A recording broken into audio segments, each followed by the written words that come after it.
Здравейте и добре Good morning and welcome on this snowy April day when we're going to present the results of Bulgaria of the global survey of PwC. Before we start, I would like to make some clarification in English and Bulgarian. to our event. Before moving to the agenda, I would like to make a few clarification points regarding the event. Those of you who have registered in advance are able to watch and listen to our presentation on an English-speaking channel by clicking the English icon on the upper right corner of the platform screen. You are also able to ask your questions by clicking the question mark button on the upper side of the platform screen. We will try to answer all of your questions towards the end of the webcast during our panel discussion. И сега да преминем на български език, който And now I will switch into Bulgarian, and this will be the language of our event. Those of you who have registered will be able to listen and watch the presentations in English. If you press on the English button at the top right corner of your screen, you'll be able to ask your questions throughout the event by pressing the question mark icon on the screen, on the top of the screen. We'll try to answer all your questions towards the end of the webcast during the panel discussion. It's a very special event for us because last year we couldn't hold this event. We had planned it for the 12th of March, one day before the emergency situation for the country was announced, and we had to cancel it. But this year we're happy and pleased that we're able to hold this event with you, although the format is a bit different than normal. But we hope that next year we'll be able to see you face to face. Well, this date is not accidental. The 7th of April is the World Global Health Day. And this is a topic that last year upturned our lives, our social contacts, our work. It overwhelmed the social space, and and health was no longer a routine wish, but it became a main driver of economies, of policies, of social life and public life. The focus was on the physical effect of the virus on our health, but at the same time, it affected our mental states. Each one of us last year felt scared, worried, lonely, with a pessimistic outlook for the future, full of uncertainty. Business leaders felt additional responsibility because they had to stay strong, sustainable, and give a clear vision for their teams and organizations.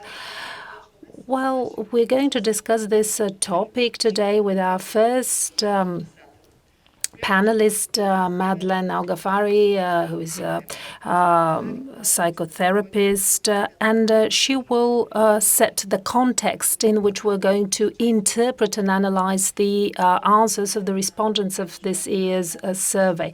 Good morning, Madlen. Happy to see you. Good morning, everyone. So we're going to talk about optimism and leadership. They are interrelated. Optimism should be one of the first attributes of leaders' skills. But I'd like to kick off with a very old Bulgarian proverb that sounds like, well, think white and you will get white. Think black and you will get black.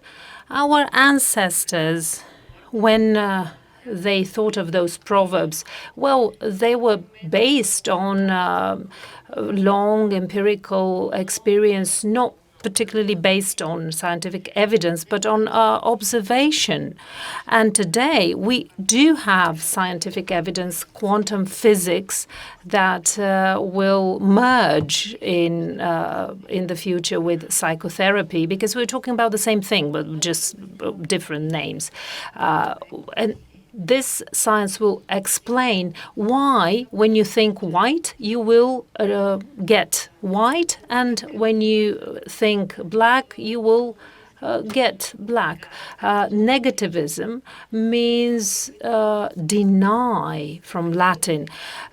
Those people that deny, well, it's a protective psychological mechanism, but those people are spiritually arrogant, because when you deny, you claim to have the last word, the final say, to be like a god.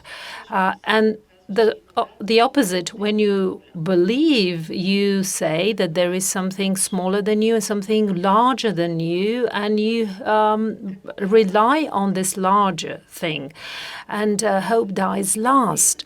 So if we assume that, the aggregate states of water, we have vapor, we have liquid, we have ice. So if we assume that the gaseous state of energy is our thinking, well, speech will be liquid, and matter will be the hard state. So water in 3 aggregate states is still water. So we have 2 hydrogen atoms, 1 oxygen atom. So the quality does not change. It's just the state, the aggregate state. So if on the level of thinking we are at a certain vibration, like positive vibration, that means that the level of events will also be positive. And if in our thoughts we are pessimistic, skeptical, negative, that means that our words will be negative. And we have first in the Bible said we had the words. So the thoughts are the first vibrations that are analyzed through the years, and they make us go from the world of the invisible to the world of the visible. So we first had the word. So this was the first thing we could really understand. And in psychotherapy, we are talking about a very direct link between optimism and self-assessment.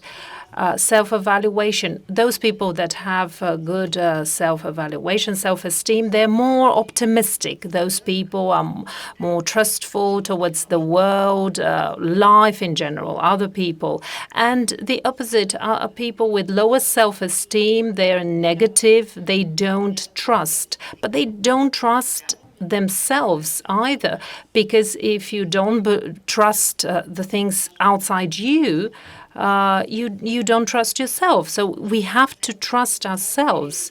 Bad self-esteem sometimes is unrealistic. It could be narcissistic, but it's negative because it's not based on reality. And good self-esteem doesn't mean that you are perfect in everything, but good self-esteem means realistic evaluation, true evaluation, including the awareness, for example, that I cannot swim well.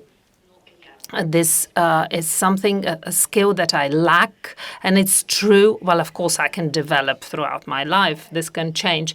And recently, we've been having a lot of books on positive thinking, and this is sometimes there is a distorted interpretation of this topic.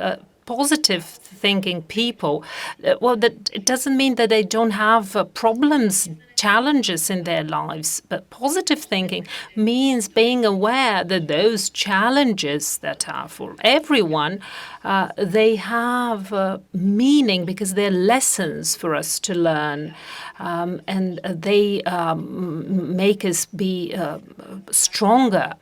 And I'd like to given a convincing example by Viktor Frankl. Viktor Frankl is an Austrian psychiatrist, and during the Second World War, because he was of Jewish origin, he was sent to 4 concentration camps. He was professionally biased as a psychiatrist, and he observed the other fellow prisoners, and he realized that some strong people sometimes died earlier than some very frail people, and it's because of the spirit, the strength of their spirit, not of their body. And he interviewed those people, and he realized that there's something common for all survivors, and this is their perspective on what was happening. Those who thought that this was a punishment from God, they died very often, because if you were a good worker, a good parent, a good citizen, it's very difficult to understand why you were going through something so terrible, and you don't find a reason for the tragedy that comes to you. But human beings are formally thinking. We are looking for cause and effect. And if we can't find a reason, we get depressed. We collapse. And when our soul collapses, our body collapses too. But those who chose to look from another perspective, thinking like, well, probably the reason should not be sought in the past, but maybe in the future. For example, if you're a murderer and you have to serve a sentence, it's much easier to serve to this sentence because you know why you are in prison. But if you don't have a logical answer to this question, you will collapse. But if this answer is in the future, and you don't know the future, you remember the past, but very few of us have skills to be clairvoyant. So those who chose to think in this way, they survived. Well, probably this is a test, a trial for something that is about to happen to us, but we don't know what. So those people survived, and those who then were freed, they were let free. Those who managed to start eating because they had problems with many of them had problems with their guts. But those who managed to survive after they were let free, they then some of them were very successful in life. They were inventors. They were professionally very successful because challenges in life for them were probably not. They were not insurmountable. So this proverb, think white and you will get white, and think black, you will get black. This is an epitome of the quantum physics principle. Many people say, well, I'm pessimistic because my life is a series of failures. And many people think the opposite too. Because I'm pessimistic, that's why my life is a series of failures. Well, first comes thought, emotion, soul. Then somebody thought about this book, and then it was materialized. So first we have the idea, and then we have the physical world, the three-dimensional object, facts. So the way we think, if we think negative, what will happen to us will be negative and the same vibration. It means it's like you were listening to the radio on some frequency and you are listening to a broadcast, but you're not turning, you're not changing the frequency, so you will get what you what you have tuned into.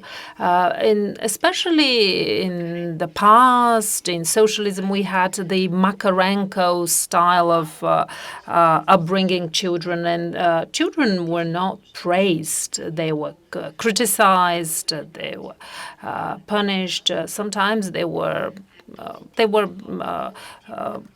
found guilty for everything. But such people cannot grow up with positive thinking and good self-esteem, because people tell you what you are not good at, not what you're good at, and why they're proud of you. That's why I, as a therapist, I'm happy that this model of upbringing is changing.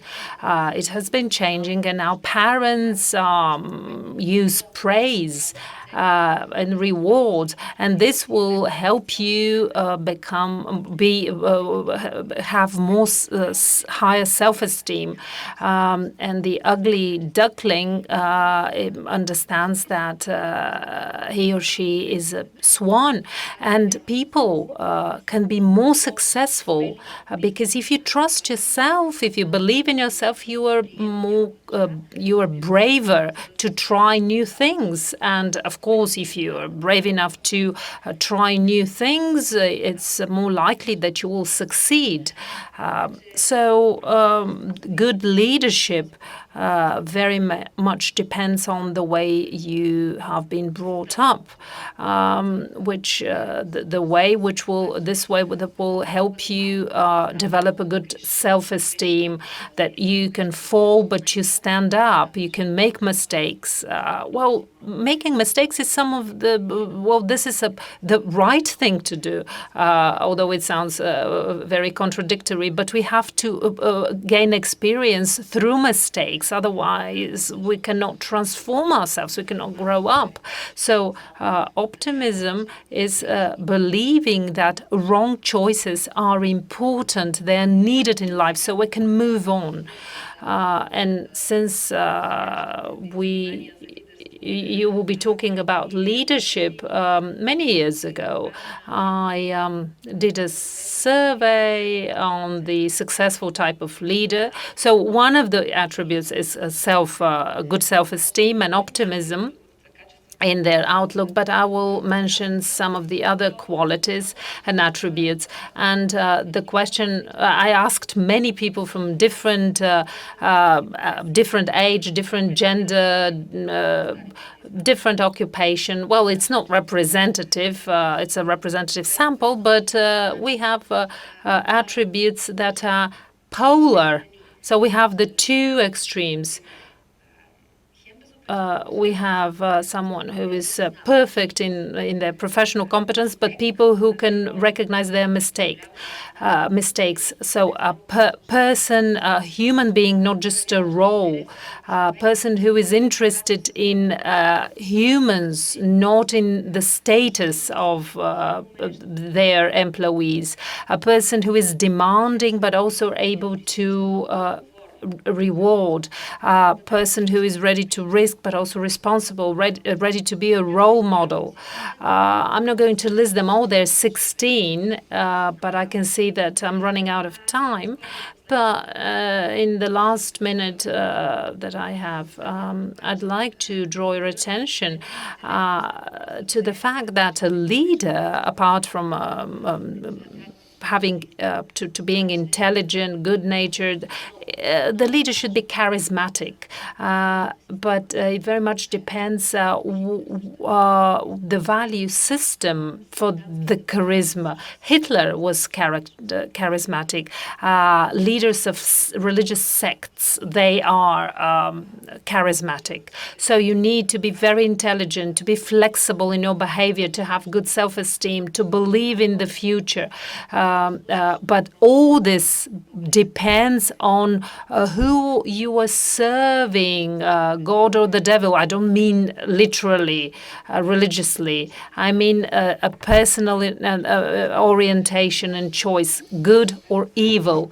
So, and I'm saying well, this year, and well, it's full of anxiety, of latent depression because of all the challenges. That's why optimism is saving for the whole planet. And there is evidence that shows that if many people think positively, they change the vibration of the big whole, of which we are all small particles. Thank you. This was very interesting. We're going to talk about the features of a good leader. We'll talk about this later. But the main lesson for me from what I heard from Madlen is that optimism, positive thinking have the power to affect positively the future events, and we have at the core in good self-esteem, and this can be a result of constant reward and encouragement, not just punishment throughout life. And I think this is a valuable lesson for business leaders, especially for those who are trying to cultivate the next generation in their organization that will lead the company ahead. I'd like to thank Madlen Algafari for her intervention, and we'll move on to the presentation of the results of our survey.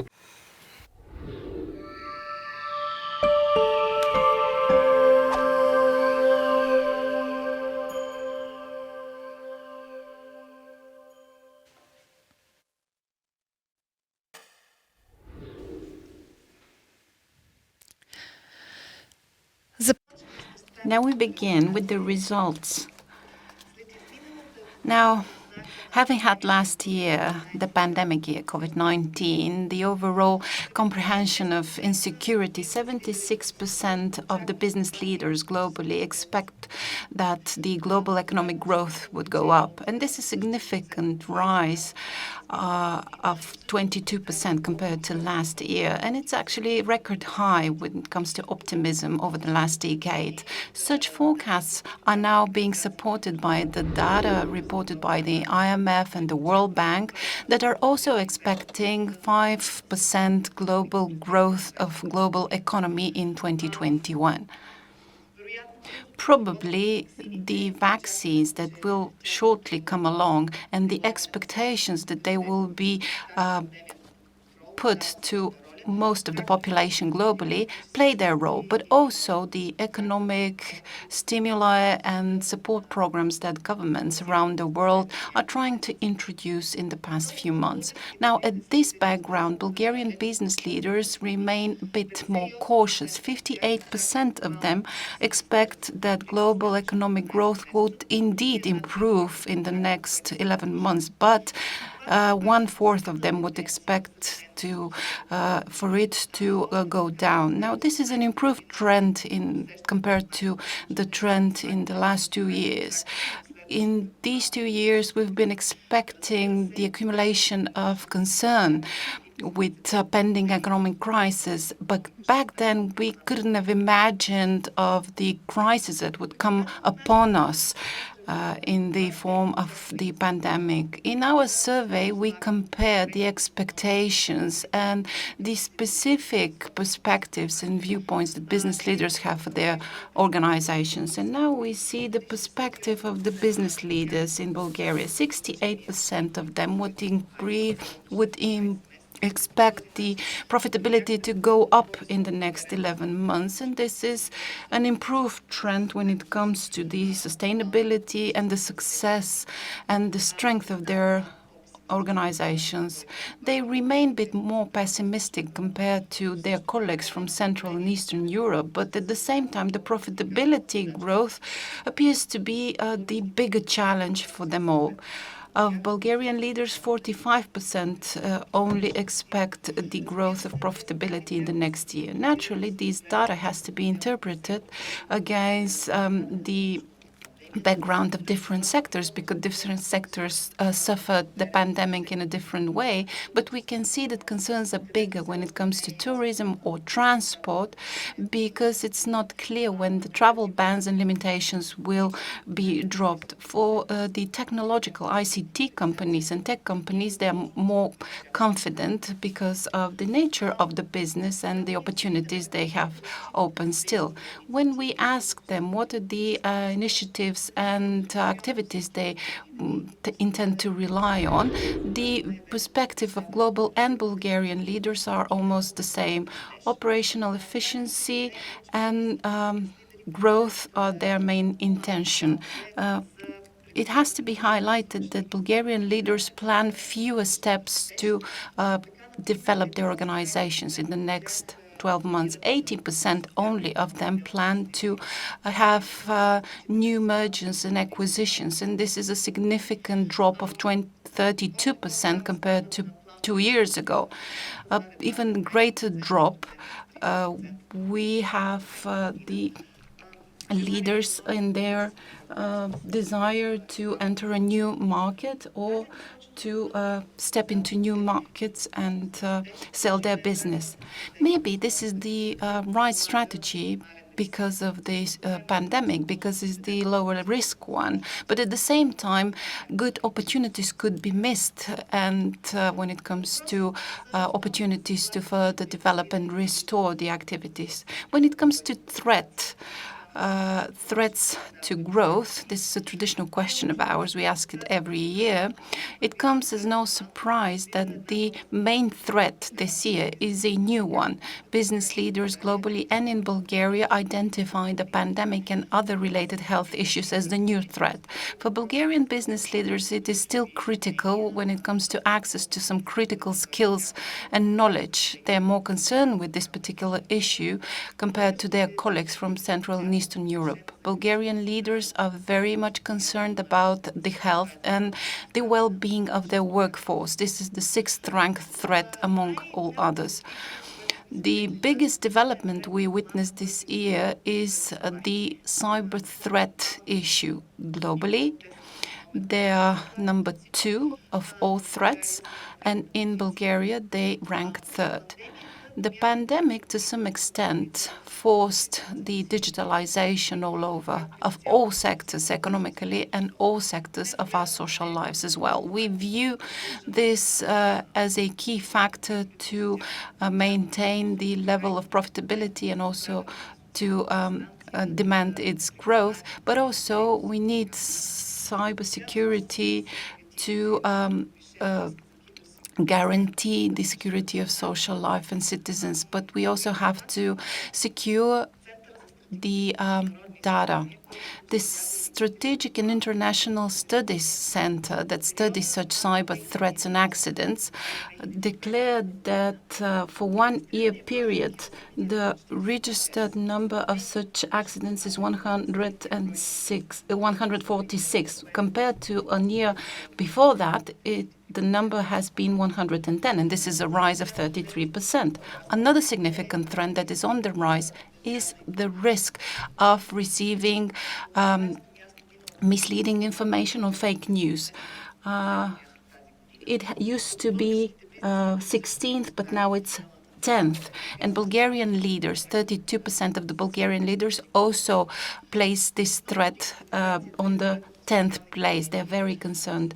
Media and social media are very important because they can reach down to millions of users and they can influence their viewpoint and mindset, unfortunately, by occasionally distributing fake news. Because of the large distribution and quick reach out, the media and social media have to be responsible when circulating news. And one good news this year, we see that the threat related to climate change is now being handled with. Last year, leaders used to be more concerned, but now we see a good trend. One other trend that we have been following in the last 3 years is the increasing concerns of business leaders for all risks. Apparently, business leaders are very worried and concerned with most of the climate and with environmental related changes. But why? Because they are painfully aware of how important environment is. They have to be very sensitive and look for successful scenarios when seeing the role of their organizations in relation to environment. In 2016,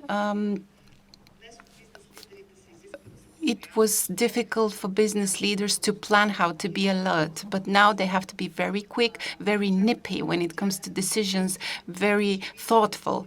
And expectations people have for them are very difficult to balance and to expect.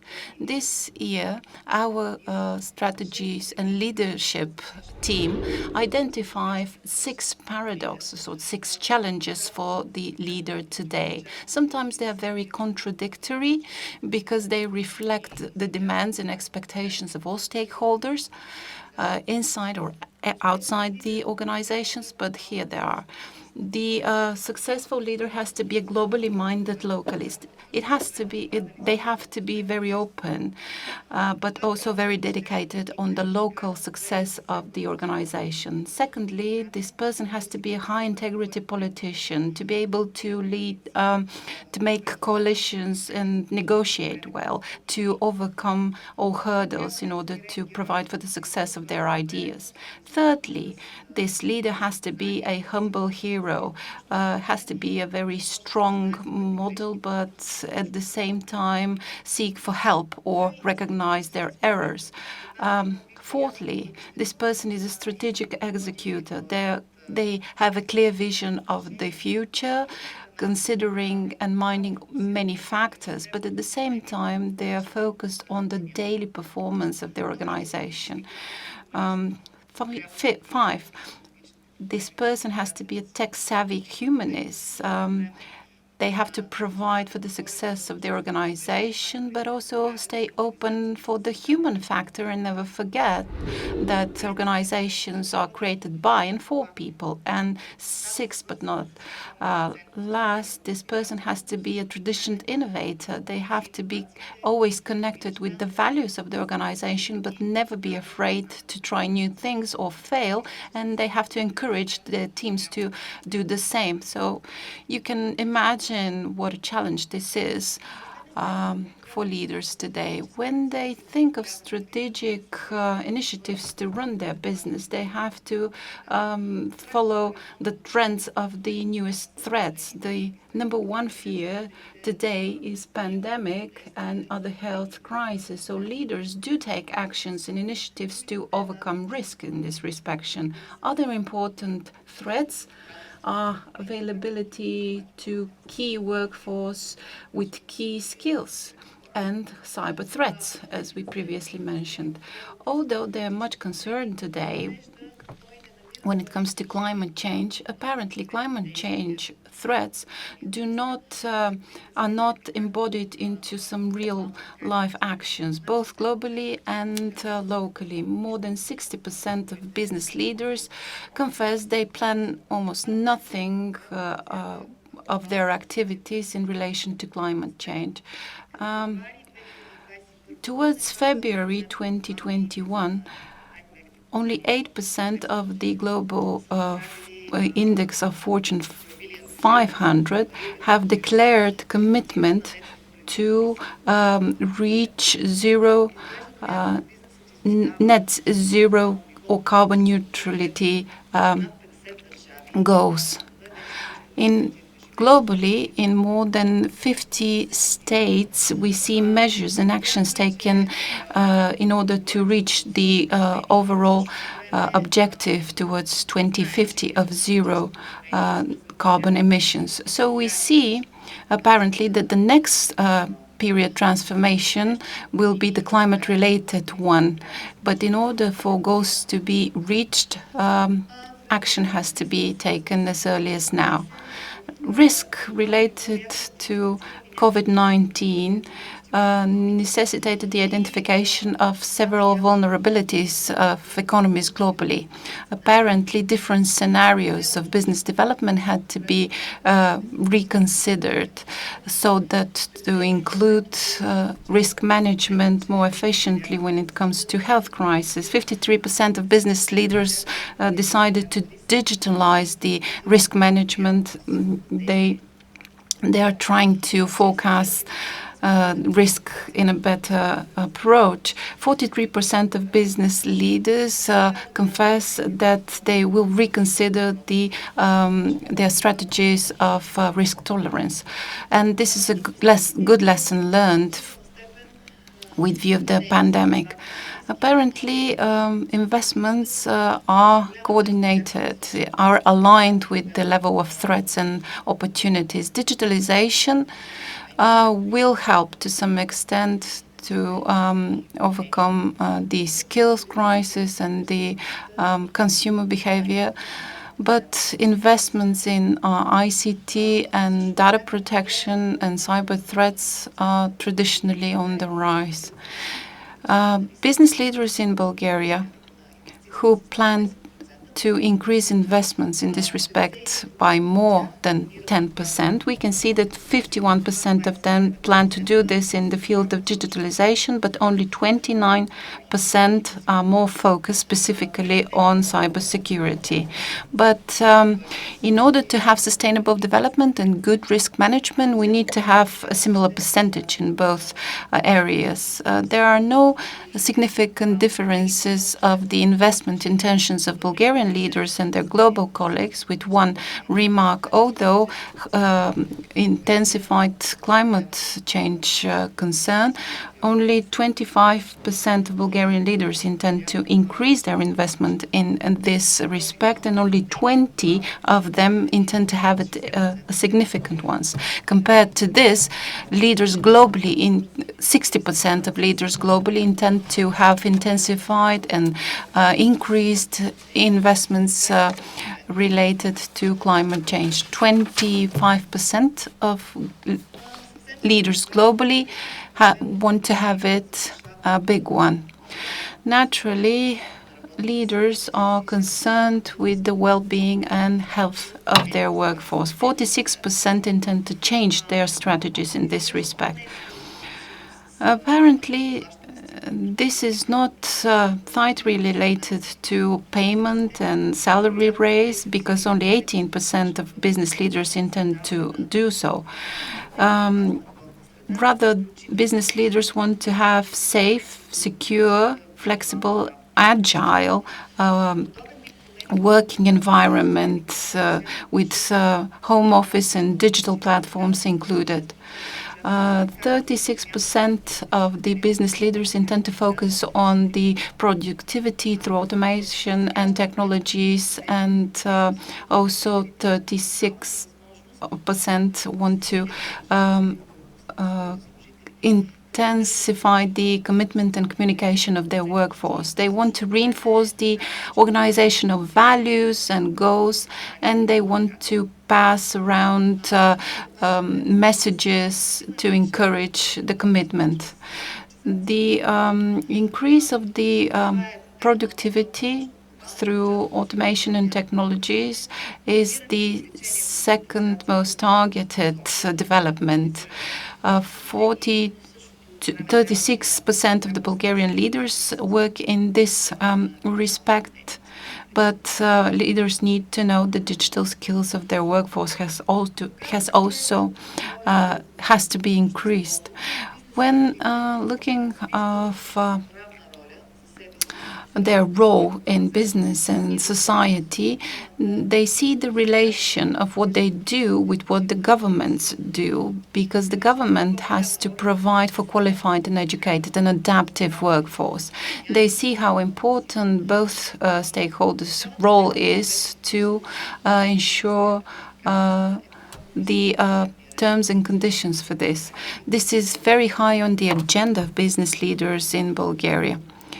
They know how important it is for government to introduce good policies and strategies in this respect, but they also know what their role is, and they embody their role in their strategies and initiatives. Other topics that are significant for society, much discussed when it comes to governmental activities around the world. Bulgarian leaders see that government is very important for lesser environmental footprint, climate change, social commitment, corporate management is ever more often seen on the agenda of business leaders in Bulgaria and around the world. They know how important their role and commitment are, so that their organization can successfully develop in a sustainable manner in the sector they operate in. In 2020, a number of governments around the world started active and large-scale programs for economic stimuli to help organizations overcome the effects of COVID-19 and to help restore economies globally. In the European Union is the mechanism for recovery and restoration and resilience. It will help ensure the digital and green transition of all economies. This is why each member state has to provide for significant investments and measures in their national plans towards climate change improvement, Green Deal, energy efficiency, and clean technologies. At the same time, trying to balance between economic needs and climate goals could be a great challenge, because delayed effects of climate changes cannot match with the immediate needs of an organization. In order to ensure the success thereof, a long-term strategic approach is needed. Organizations know what the challenges are for the government and the state. At the same time, at this background, Bulgarian leaders are a bit skeptical. 59% of Bulgarian leaders say that they're skeptical when it comes to the ability of the government to ensure balance between these two goals. The global response of our respondents is the same, but only for 35%. The organization's social role is now reconsidered. Organizations reconsider their values in the context of the pandemic. A broader public partnership appears to be the only approach to overcome such crisis of global scale. And when asked whether they plan changes in their organizational values, 36% of Bulgarian business leaders say that they have already started the process of changing their value system, and additional 13% of them share that they intend to do so in the near future. At the same time, in order to provide the effects beyond the traditional financial results they are aspiring, businesses have to list a series of non-financial goals that are measurable and traceable. And they need to start a dialogue with all the stakeholders that have high demands for them. Businesses have to be able to timely publish and declare their success. Key activities and success have to be better measured. And in this respect, business leaders intend to involve innovation. Innovation is something difficult to measure, but it is so important that it's always quoted first among Bulgarian and global leaders. Business strategies and workforce practices come second and third. Now, business leaders in Bulgaria do not mention the environmental topic as a one that need to be better measured, but they mention it often when it comes to improving the communication and dialogue with stakeholders. The two other similar topics are innovations and organizational values. And this summarizes the results of this year's PwC survey.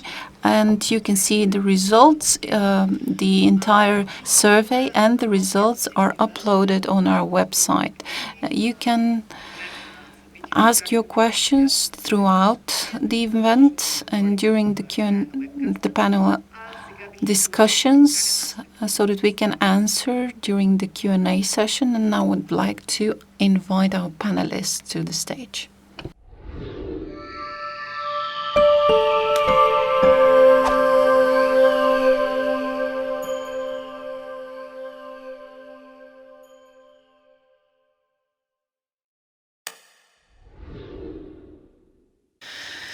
Бих искала да поздравя. I'd like to welcome our panelists today. We have with us Momchil Vasilev, CEO of Endeavor Bulgaria, Jason King, CEO of Telenor Bulgaria, and Dimitar Shoumarov, CEO and CFO and member of the board of Postbank. Welcome and thank you for joining us today. I'd like to start with a question to Momchil. As we learned this year, Bulgarian business leaders share a feeling of cautious optimism in terms of the global economic growth. At the same time, the level of outlook for growth for their own companies is a bit high, but not so high as it is globally. Do you share those opinions, and what are your expectations? Yes, of course. I cannot but agree with the optimistic outlook of the business leaders, for the simple reason that if we take a step back and look at the whole picture, we have to admit that in human history, the history of mankind, there have been at least 4 extinctions of biological species. And I think in the USA, well, there have been at least 6 crisis. But this has not stopped the progress of mankind and the progress of global economy. What we are witnessing today, well, I could sound like a pathological optimism, but I think it's a deeper correction of the upward trend we have been seeing throughout the years, rather than a fatal and an inevitable crisis. So yes, definitely. This optimism is justified, and statistics has confirmed this. The recovery in on the macro scale is happening much quicker than in previous events. Macro factors like capital resources, they are available. It's not like before. And technologies, they support this trend. So maybe the slight shift in the opinion of business leaders in Bulgaria, can be explained with our Bulgarian mentality. We are more cautious, I would say, but the general attitude is a fact. And I'd like to to make a connection with what Madlen Algafari mentioned. Which comes first, your thoughts or what you're doing? Well, I'd like to address the representative of the financial sector. Probably you are closer to what is really happening in the economy, whether such an optimism is justified. What do you think? Yes, we are probably probably closest to the business, and this is our role, to be close to the business in order to provide financially for the initiatives of the business. Well, I'm a bit surprised that we are more pessimistic in Bulgaria than global leaders. But indeed, if we go back like 1 year ago, the expectations of the Bulgarian economy of decline was like 7 to 9%. But you see that things are much better. It's only 4% drop. And it could finally turn out that it's less than 4%. But what's more important for me is that consumption has not declined. It's the same like last year. Unemployment, yes, we have another 110,000 unemployed. But this is like in 2018, 2019. So the shocks to the economies are not so big so that we are pessimistic. And also the expectations for this year are influenced by the uncertainty of last year, and also they're projected in the time ahead because of the political environment in the country and in Europe in general. But in any case, this year we are expecting recovery of investment. For last year, the capital investment and the resources marked a decline of 7.5%, and we are expecting recovery now, and the growth of loans for company is like 4%, about 4%, and but this was for last year, and this year will be more than 6%. And last year we had loans for revolving products, and now we will have more loans for investment. This is what we expect. Well, last year we our export was affected negatively in tourism, goods, but the big threat, but it's almost over. This was the disruption of the supply chain, and then it affected our own export. Exporters were at risk of losing their markets out of the country, but this is already behind us. And of course, we can expect that we will have growth this year. So if we're expecting growth, people are working in this direction, and they are making decisions based on their expectations.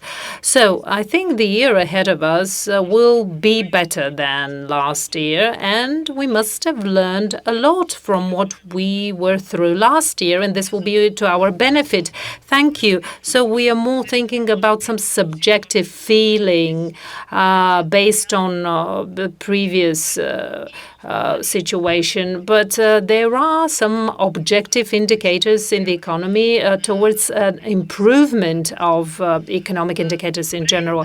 So we learned that for the growth of their own companies, global business leaders and Bulgarian business leaders, they focus on initiatives for more efficiency, for organic growth. And in Bulgarian business leaders, we could see a more cautious attitude to mergers and acquisitions, new markets, new partnerships. Well, this internal focus on their own companies, is this justified? We're talking about cautiousness, about lower risk, but will this lead to lost opportunities? First, I'd say there's probably two aspects to your question.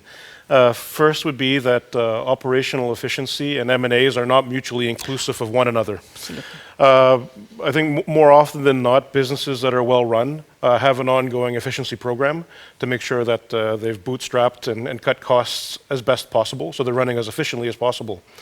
With that said, the pandemic caught a lot of businesses off guard, and I can even admit from a Telenor standpoint, when we were forecasting that we would see a reduction on outbound roaming, so less business travelers leaving the country, as well as visitors coming into the country, we had to make some tough choices on our expense lines as well.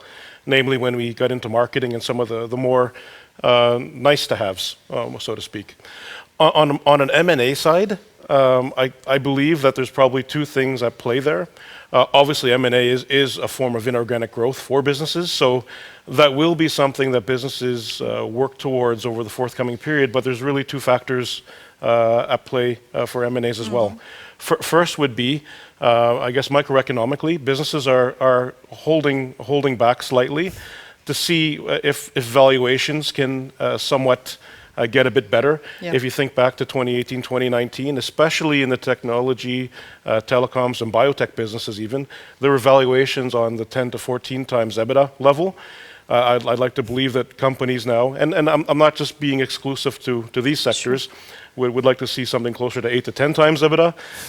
I think that would be probably a bit optimistic, but I believe that purse strings are being held back to see what happens and how this plays out. I think the second thing, and probably more importantly, is the macroeconomic cycle. If we think back to 2009, you know, every 10 years or so there's a global economic cycle, and even in 2018 and 2019, sitting with our board discussing when's the next one coming, because at that point we're already 10 years in. So what we don't know is if the pandemic itself has I guess helped that cycle along. So is it actually part of the cycle? So are we sitting in this now? Sure, yeah. Or has it shunted that cycle forward? So is it still to come? So I think that's probably the essence of some of the cautious optimism that we're seeing. But I have to also agree, more often than not, there is quite a bit of pessimism that I'm seeing, especially amongst our customer base and our supplier base as well, when we see that there will be a brighter future. Yeah, I think actually an important aspect of this might be the whole notion of uncertainty. Because think about it, a year ago, sure, there is an economic downturn and expectations about what will happen in the next cycle, but these are cycles. They used to be somehow predictable and what will happen. I think what happened actually last year absolutely caught everyone by surprise. And in such an environment of fundamental uncertainty, even if you have everything around you, all the conditions, you tend to be actually inherently cautious. There's one other element too, because M&A is also a fuel for operational efficiency in its own way. True. So for example, if you're trying to get better channels to market, you know, for digitization or transformation, if you want to have a bigger footprint for production and whatnot, you know, M&A can actually lead to greater operational efficiencies, not just on cost cutting, but on doing things a lot better. Absolutely. So on the improvement side. Great, thank you. Друга една тема, която Another topic that is important for our survey. This is the key skills, anything that is a challenge for the human factor. But we can see that Bulgarian business leaders, they recognize their own role towards achieving, towards having a well-skilled, adaptive workforce and improving their well-being. And many business leaders plan initiatives they want to change their strategies. Well, Momchil, you are the CEO of an organization, but you work with many other organizations. I mean, the business of endeavor. So what is your observation? How big is this challenge for the Bulgarian leaders? And what plans and solutions can you see? Indeed. Now, this portion of the economically active population are an important factor. We have to be much concerned and very committed. In production companies, production is extremely important, has to be secured for. Now, focus and accent is put on the well-being and the motivation and encouragement of the human factor. In the last year, we saw an abundance of new approaches and intentions to change the mindset towards the well-being of our people, about their health, about their safety and security. On the other hand, taking cue from Madlen Algafari's words, we started a search for a new way to commit and encourage people, to help them live in this new normal that came upon us, but at the same time preserve and maintain the levels of productivity. So we had to invent new, more comprehensive approach to handle things. Apparently, work office is not the most efficient, but the only working approach now. People want to get together, but could not physically be together. So to provide for their togetherness, at the same time having them working from home, was a challenge for business leaders. Okay, going to a new topic. We see a rise of cyber threats globally and locally. We saw that investment are now targeting cyber threats, but we saw a discrepancy. Many leaders intend to invest in digitalization, and only half of them want to improve the cyber security in this respect. And Jason, when it comes to cyber security, do you think we need immediate measures to tackle issues related to cybersecurity? Apparently, this is much needed on a daily basis, but having a more comprehensive approach, are we ready for expanding cyber threats today? Absolutely, yes. I would say that cybersecurity and its importance has really come of age. It's something that's obviously from the survey we see as being important. However, I believe the sense of urgency amongst business leaders and Bulgarian business leaders in particular, it's not really there. It's a bit of a paradox in the sense that it's ranked as important, but when you look at the risk profiling, I think there's an underestimation on how much damage this can really cause. I can speak, really from a Telenor perspective.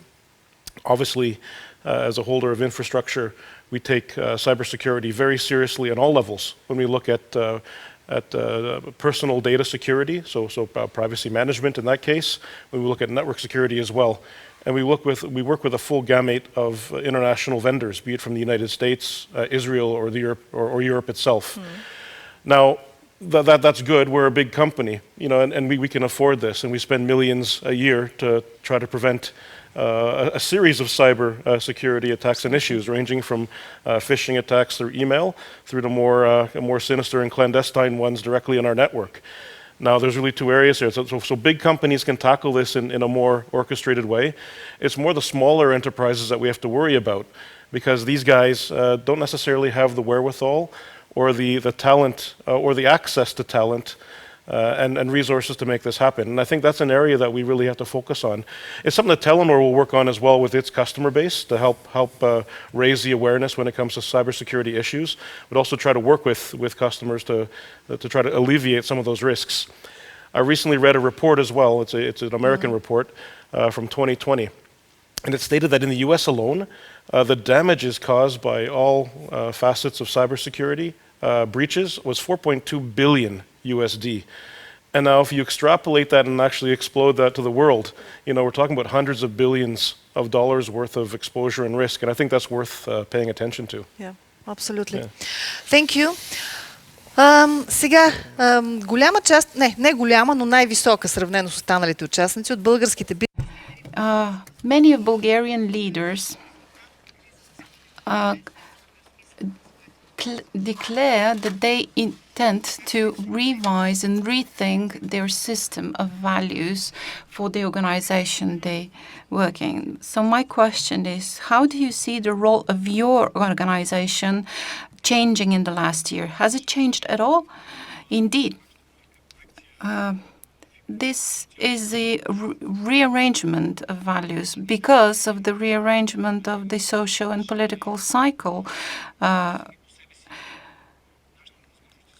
Apparently, we now know that there are limitations of what we can influence and how we can function.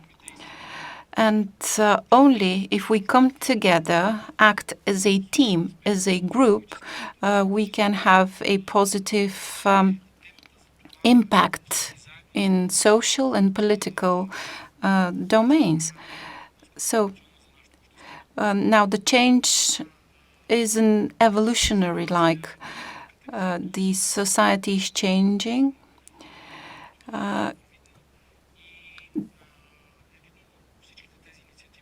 It is apparent that initiatives that happen in the social, economic, and political domain, naturally I can comment specifically on the economic one, because our organization is founded in this type of mindset of participants and stakeholders in economy. They need to work together.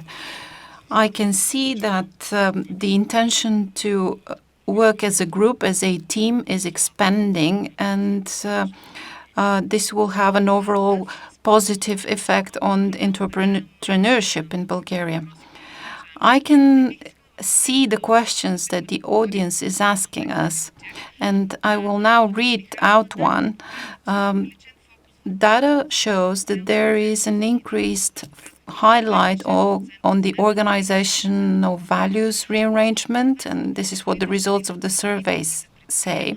So what exactly do you think leaders need to have in mind and need to do in order to allow for this? And I will have my say on this. We all know how difficult it is to measure such subtle and soft things such as organizational values and the impact thereof. On the one hand, we need to have the indicators in place to measure correctly. And there are indicators. For example, regular surveys to see how committed our people feel, and we can follow the evolution and the development. But on the other hand, the bigger challenge is to inspire life in these values, to put them into real actions. It's one thing to list the values, and it's totally a different thing to bring them to life. So you have to be a good role model in your daily activities, being a leader. It's important to be able to embody everything you state into your daily actions. I agree fully. Bringing the values into something measurable and real is truly important. They have to be clear and explained in an understandable manner, especially when you're trying to talk to people who are working from their home. They need to share your leaders' ideas of what our values and goals are and what the aspirations are of the entire organization. And the second important thing is how you actually communicate those values. It has to be done regularly in a clear manner so that people can start believing in those values and the goals we are after. The new generation, the millennium generation, are this portion of the workforce that we have to approach in a totally new manner. People want to work for something they believe in, so we need to be able to encourage them to make it possible for them to unfold their potential.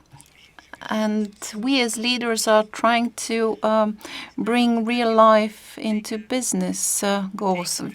Yeah, no, I fully agree with everything that's been said. I think also, I can speak probably on behalf of the four of us here and business leaders that are watching us, that our roles are 24 hours, 7 days a week. And far too often, when you think about the full scale of stakeholders that we have to work with, be it shareholders, employees, customers, regulators, governments, and this can go on media, etc., we tend to prioritize those, and maybe not often in the right way. And one we tend to forget is society itself. And how do we actually give back to society as one of the main stakeholders for our businesses? And I think that's probably one of the essences of setting up an ESG strategy and actually something more sustainable. And I think that's also an element of how you live your values. You live it through the stakeholders, you live it through your organization. So, it's important to sell that inside as well as, as a minute to the external populace. Fully agree. И всъщност сега преминаваме. I fully agree, and now we move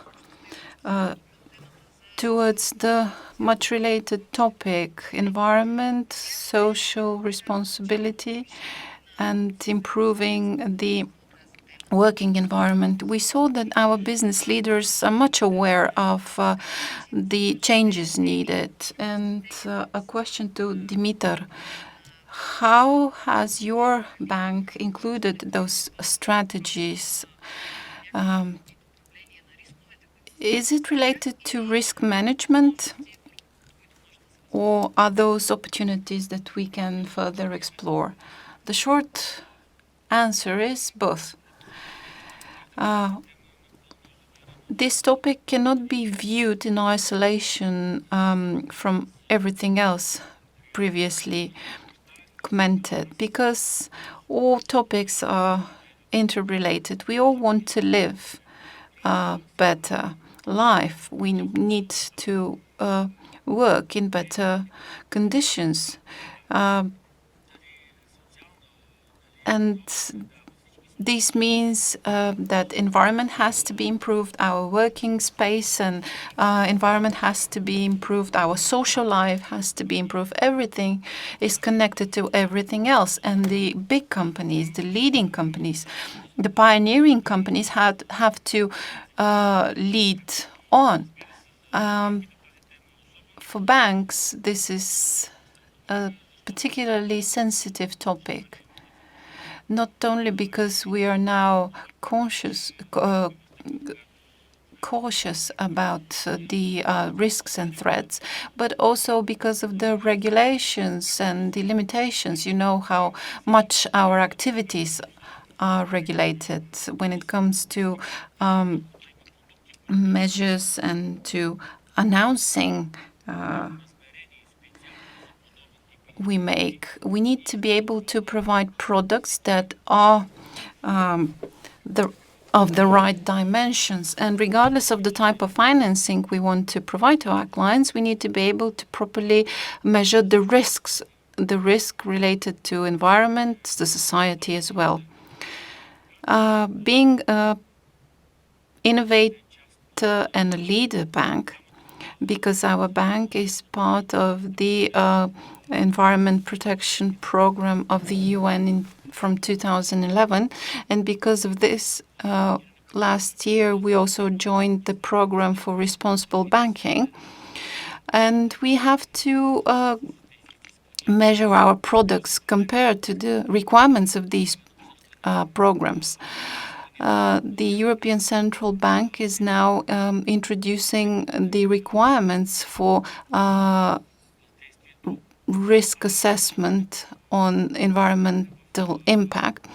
And in this respect, we as a bank in the last 15 years have been probably the only bank that included in their annual report information on the consumption levels of for paper water, and this naturally has been translated into carbon emissions levels, etc. But this is part of the bank's strategy because we aim to, on the overall, decrease the footprint, and this is our indirect contribution to the climate goals, and we hope to have respective influence on our clients and partners. But the most important thing is to build this approach into our strategy, to make it a part of the values of the organization and part of the values of our teams and employees, and naturally the clients as well. Long time ago, since 10 years, we've had a green team with an environmental officer who is the person responsible for those activities. So even the management of the bank has been participated actively in the last year in this respect. We participated in different green initiatives that aim to show society that even if we are not able to change the world, the entire world, we can still have the right attitude in order to improve environment for the better and keep it and preserve it for the future generation. Actually, comparing the situation today with years back, we saw that it was the bank that initiated the trend, actually.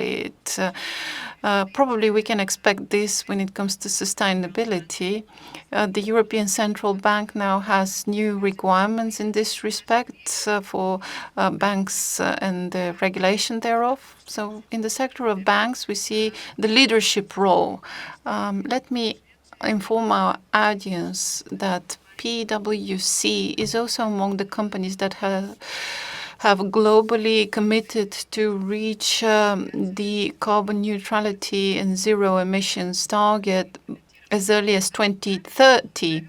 So we will comment on this. Let me make the connection with something that was mentioned by Dimitar. Which part of the functions of an organization envisages the climate change and the prevention of negative environmental impact? We heard about the bank's organization, environmental office you mentioned. Yes, indeed, this is a special purpose unit of our bank when it comes to measuring risk, while Green Board is a collective body of more general functions. It covers green initiatives, social responsibility. But as I said, this is a collective effort. It is a question of creating green values within the organization because you cannot follow the green values while working and then throw your trash somewhere in the open. Every employee of the company needs to feel responsible, and only being aware of their green intentions at all time, we can be helpful. We need to do this because we aspire a better life, not because we are made to do so by the leadership of the organization. Let me mention a trend that we noticed some 10 years ago, and this is related to the customer's experience. It became obvious that consumers' opinion and their experience is extremely important. And all of a sudden, organizations had a special officer responsible for the customer experience. Now, it is now obvious that the customer experience is something to be looked after by all levels of the management and the work and the employees. And now moving from sustainability to towards balance, make the connections between the daily objectives and short-term objectives towards the long-term ones and the climate-related ones. Actually, we needed to make a compromise, especially in the context of COVID-19.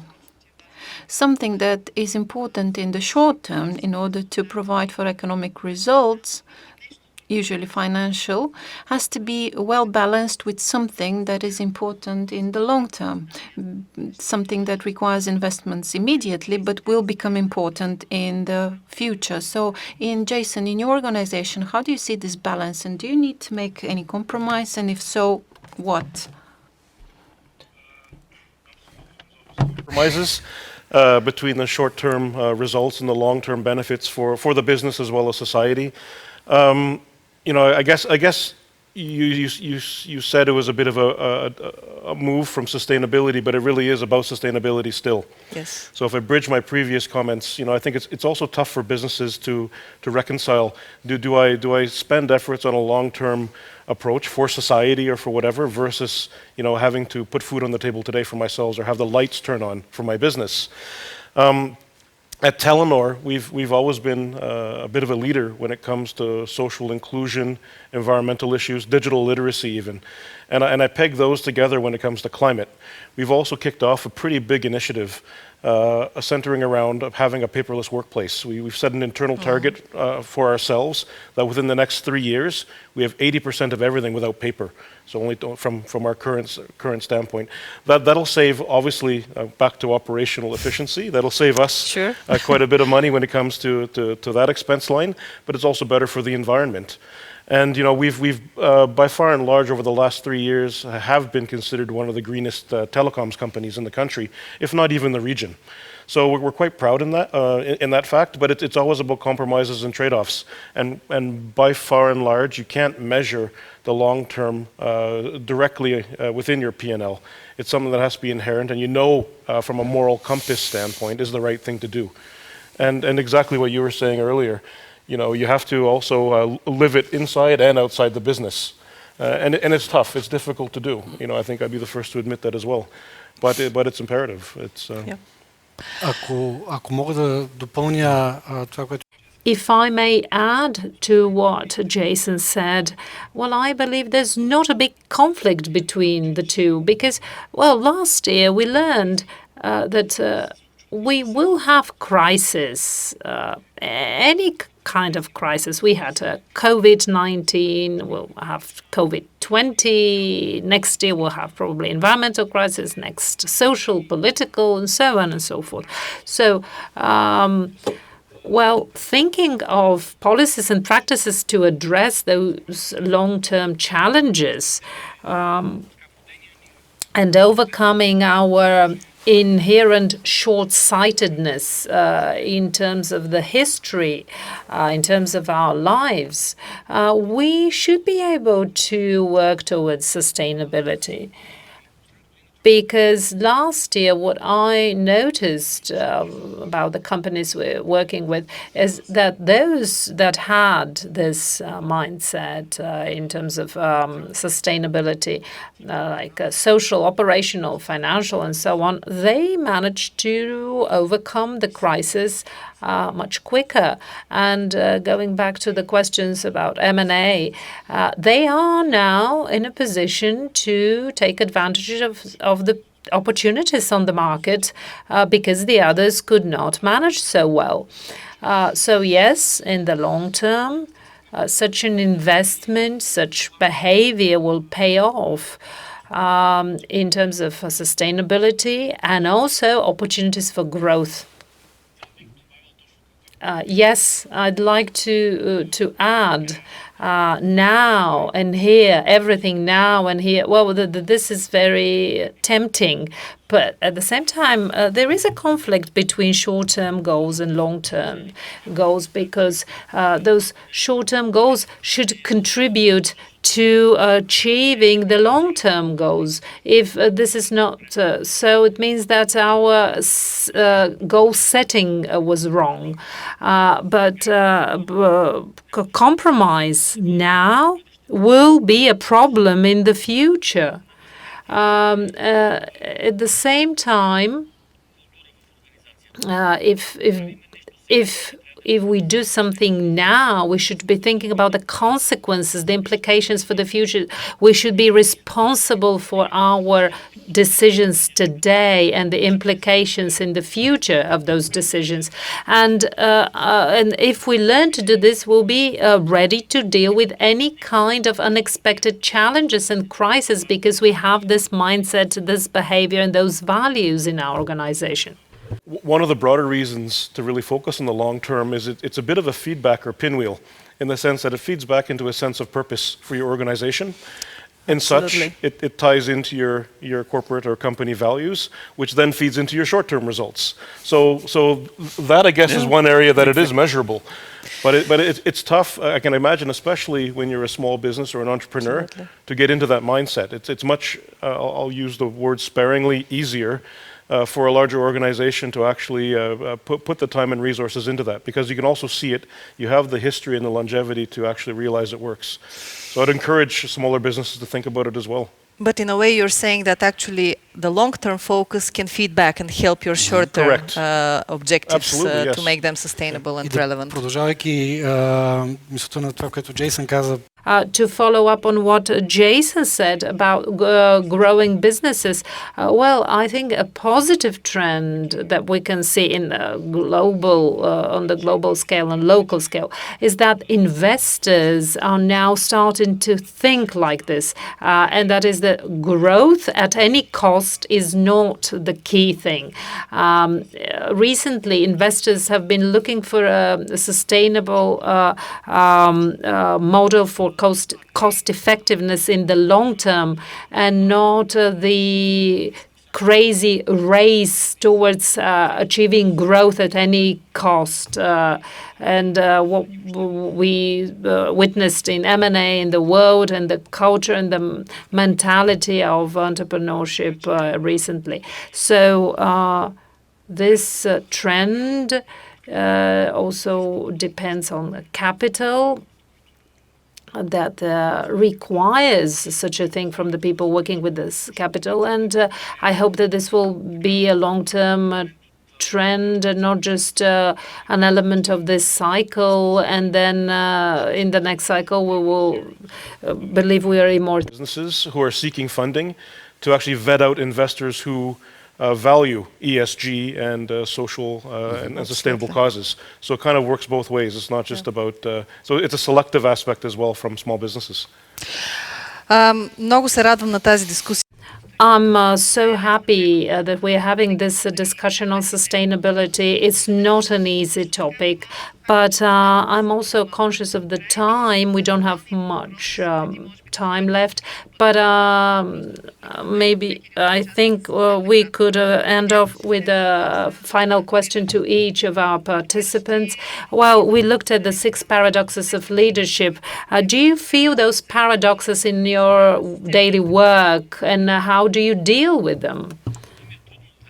Well, it's difficult to give any advice how to deal with this. But this is built over time. Now I have the privilege to observe my younger colleagues and see what they go through. Well, of course, I'm very pleased. Although what we heard now was probably recently coined, I mean, all those this terminology, but this is something that I've always believed in. And it's a long way, it's a long process, and the temptation at the beginning when you feel you are more skilled, you are more important, if you wish, you're tempted to go to one extreme or another. So you need self-control. But if you do this on a daily basis and in this long process, and when you reach maturity in your professional and personal development, well, you can identify yourself in one of those paradoxes. And then this paradox will not look like a paradox. Well, they're definitely present in all aspects of leadership. So yeah, it is a bit of a balance. I would say that to counteract or to work with it, you have to ensure that you have transparent and authentic leadership. And I think that's at all levels, where there's accessibility to leaders, so you can actually be there and be real. With that said, it's not just about one individual. It's also making sure that you've built the right team with the right competencies, both the soft skills and the hard skills, to actually counteract that. Because that's the beauty of leadership is, you have the scalability to work with more people that buy into your vision. One last thing, it got me thinking of a story that I had. I had a discussion with my older son recently, and he was frustrated. He's in his early 20s. About the way the world is going, so to speak, and that all decisions are being made scientifically, and all facts are made by all facts are being followed by scientists, and those are simply a set of beliefs that are followed by scientists. And we had this discussion about Einstein in 1939, where he discussed science and religion, or we can proxy religion for moral code or values or moral compass or whatever. And we ended up saying, maybe there's a point now in business where facts are important, they're critical, but we also need to maybe add a little bit more heart to bring that meaning of life back into what we do in every day. And that was essentially Einstein's thesis at that time. So I think it's valuable today as it was then. So I guess that's probably something as well that fits into the 6 paradoxes. Fully valid. Да, абсолютно бих искал да продължа това. Yes, definitely. I agree with Jason. To me, the way we deal with those paradoxes, first we need to be aware of the fact that people have many faces, and we need to be aware of this fact. We also need to move on, to move forward. Don't stop developing. And as Jason said, as actually John Donne, the poet, said, no man is an island. You cannot do everything on your own. You need a team to contribute to the organization, to the whole society, to become what is important, actually, what it has meaning. We'll stop with the questions now. I can see that our time is up for today's event, but since I promised that we'll try to answer as many questions from the audience as possible, I will pick one question, particularly interesting. What would you say on the results from the elections on Sunday in the context of your survey? Is there a reason for optimism, and how this is connected with those topics? Well, we're not a political talk show. We cannot comment on the political results. But first, I think the issue of optimism. I think we all agree that optimism and positive thinking is a responsibility that we all have in order to be able to influence positively the outcome of events. And the parallels with the results from the elections, I think we can find a lot of parallels. There's multi-partisanship. We have different stakeholders. We have this is a challenge that the business leaders are facing now. And I believe that our politicians in the future will face those same challenges in the 6 paradoxes of leadership that are true of our business world. So good luck to everyone.